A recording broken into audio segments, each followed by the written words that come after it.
पोखरा सबै मौसमका लागि भन्ने मूल नाराका साथ पोखरा पर्यटन परिषदले 2061 सालबाट असारे रोपाई महोत्सव आयोजना गर्दै आइरहेको जानकारी गराउँदछ।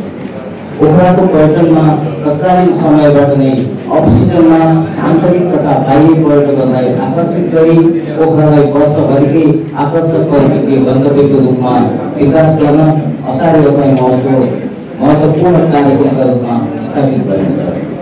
पोखराको बढ्दो सहरीकरण र स्थानीयवासीहरूको बदलिदो जीवनशैलीले यो महोत्सव परम्परागत खेती प्रणालीलाई पुष्टान्तरण गर्न समेत उपयोगी भएको छ। पर्यटन व्यवसायहरूले पोखराको पर्यटनलाई जीवन्त राख्न सञ्चालन गरेका यस्ता मेला महोत्सवबाट आन्तरिक एवं बाह्य पर्यटकलाई बढावा दिनुका साथै पोखरा नेपालकै पर्यटनको केन्द्रको रूपमा विकास भएको छ। तसर्थ पोखरा पर्यटन परिषदले नेपालको पर्यटन राजधानी पोखरा वरिपरि भएका खेतीयोग्य जमिनलाई संरक्षण गर्दै लैजाने, लुकेका पर्यटकीय गन्तव्यहरूको प्रवर्धन गर्ने, कृषकलाई आफ्नो पेसाप्रति उत्प्रेरित गर्नुका साथै असार 15 का दिन हिलोमा एकपटक टिक्नुपर्छ है भन्ने भनाइलाई समेत जीवन्त तुल्याउन रोपाई महोत्सव मनाउँदै आएको छ। साथै सरकारले समेत असार 15 लाई राष्ट्रिय धान दिवसको रूपमा मनाइरहेको अवस्थामा पोखरा पर्यटन परिषदले सुरुवात गरेको असारे रोपाई महोत्सवको आवश्यकता र औचित्य थप बढ्दै गएको छ। कृषि प्रधान मुलुक नेपाल र कृषि बाली मध्ये धान प्रमुख बालीसँगै नेपालका अधिकांश मानिसहरूका भाषाको प्रमुख परिकार हो। त्यसमाथि जेठो ठुलो धान पोखराको पहिचान बनेको छ। तीव्र सहरीकरणका कारण मुख्य खाद्यान्न बालीका रूपमा प्रयोग गरिरहेको धान खेती विगतका केही समयबाट खस्किँदै गएको अवस्था छ। पोखरा महानगरपालिकाभित्रका खेतीयोग्य जमिनको अमिकरणले उत्पादनमा ह्रास भइरहेको छ। खेतीयोग्य जमिनसँगै सिमसार राप्सार क्षेत्रको संरक्षण प्राकृतिक पोखराको सौन्दर्यलाई जोगाउन चुनौती बन्दै गइरहेको छ। यसको जगेर्नाको लागि सन्देश दिन पनि पोखरा पर्यटन परिषदले विगतमा जस्तै यस वर्ष असारे रोपाई महोत्सवलाई निरन्तरता दिन गइरहेको छ। 20 दशक अघि सुरु गरिएको यस महोत्सव 20औं संस्करणमा आइपुगेको छ। यस संस्करण पोखरा 26 लेखनाथको बुधेताल तालबेसीमा हुने जानकारी गराउन चाहन्छु। कार्यक्रमको आयोजन पोखरा पर्यटन परिषद तथा स्थानीय आयोजकको रूपमा शान्ति प्रेमी आमा समूह पोखरा महानगरपालिका वडा नम्बर 26 लेखनाथ बुधेताल तालबेसीमा रहेका छन्। कार्यक्रमको प्रवर्तकका रूपमा दैनिक प्रदेश सरकार, उद्योग तथा पर्यटन मन्त्रालय, नेपाल पर्यटन बोर्ड, पोखरा महानगरपालिका रहेका छन् भने यसको सहकारीमा पोखरा महानगरपालिका पोखरा वडा नम्बर 26 कार्यालय, लेखनाथ वाणिज्य सङ्घ रहेका छन्। कार्यक्रम सम्पन्न गर्नका लागि पोखरा पर्यटन परिषद र पर्यटनसँग सम्बद्ध विभिन्न सङ्घ संस्थाका प्रतिनिधिहरूसहित परिषदका अध्यक्ष म स्वयं तालनाथ पारेको अध्यक्षतामा 43 सदस्यीय मूल आयोजक समिति तथा 19वटा विभिन्न समिति एवं 21 सदस्यीय सल्लाहकार समिति गठन गरिएको छ। यस 20औं असारे रोपाई महोत्सव 2082 कार्यक्रमको निम्न उल्लेखित उद्देश्य तथा लक्ष्यहरू छन्।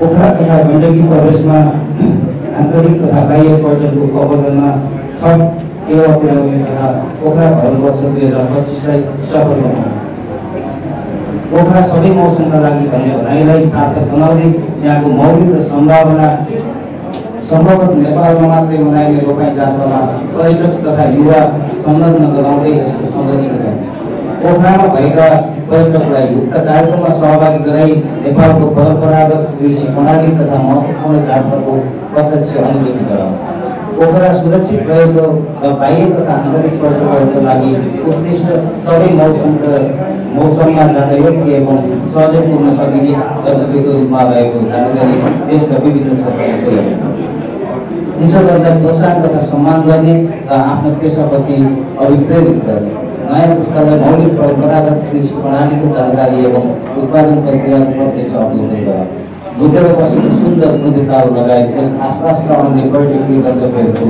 प्रवर्धन तथा विकास गर्ने। यस महोत्सवमा नेपाली ख्यातिप्राप्त राष्ट्रिय कलाकारहरू सिज गुरुङ, शिवहरि ढुङ्गाना, मधु थापा मगर र बालकाशी गुरुङ लगायतको बेजोड प्रस्तुति समेत गर्नेछ। अन्तमा यस महोत्सवलाई यसको इभेन्टहरू छ इभेन्टहरू पनि यस्ता इभेन्टहरूमा साउने प्रतियोगिता हलबलको दौड छ, त्यो खुल्ला हुनेछ। हाम्रो साथहरू अहिले गोरुहरू जम्मा गर्नुभएको छ। साथहरूलाई हामीले प्रथम र द्वितीय 5,000 3,000 दिन्छौँ भने 1,000 रुपियाँ सबैलाई सहभागी स्वर दिने व्यवस्था गरेका छौँ। विभिन्न आमा समूहहरू बिच असाध्य गीत तथा रोपाई प्रतियोगिता हुनेछ। त्यो समूहमा हुनेछ भने 5,000 र 3,000 प्रथम द्वितीय प्रमाणपत्र प्रदान गरिनेछ।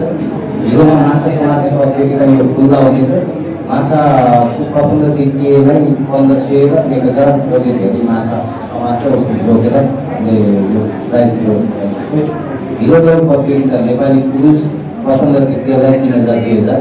हिलो दौड प्रतियोगिता नेपाली महिलालाई प्रथम र द्वितीय 3,000 2,000। हिलोमा दौड प्रतियोगिता यो विदेशीको हकमा भने हामीले भिन्न गिफ्ट ह्याम्परहरू प्रदान गर्नेछौँ। हाम्रो रेस्टुरेन्टमा डिनर कपाललाई अब बसको टुरिस्ट बस केबल कार अनि हामीले यो प्याराग्लाइडिङ बन्जी जम्पहरू यो मिलाएर हामीले गिफ्ट ह्याम्परहरू तयार गरेका छौँ। हिलोमा दौड प्रतियोगिता विदेशी महिलाको लागि पनि केही गिफ्ट ह्याम्पर छ। हिलोमा दौड प्रतियोगिता पत्रकारको छ, यसमा प्रथम द्वितीय 3,000 2,000 राखेको छ। रस्साकसी प्रतियोगिता पुरुषकोमा प्रथम मात्र राखिएको छ, नगद तथा मेडल 5,000। रस्साकसी प्रतियोगिता महिलाकोमा पनि सेउले 5,000 प्राइज छ। अहिलेको पालि यो बनाना क्रसिङ भनेर राखेको छ, यो मनोरञ्जनात्मक खेल हुनेछ। यो केराको बोटलाई पानीमा राख्यो, त्योबाट आगो पानी राख्यो। यो विदेशीको लागि अङ्गीनको रूपमा हामीले अगाडि बढाउनेछ। यसको उत्कृष्ट कृषक सम्मान 2जनालाई गर्नेछौँ हामीले। यसमा नगद तथा प्रमाणपत्रको सम्मान गर्नेछौँ। त्यो नगद 5,500 प्रश्न नगद गरेर हामीले सम्मान गर्नेछौँ।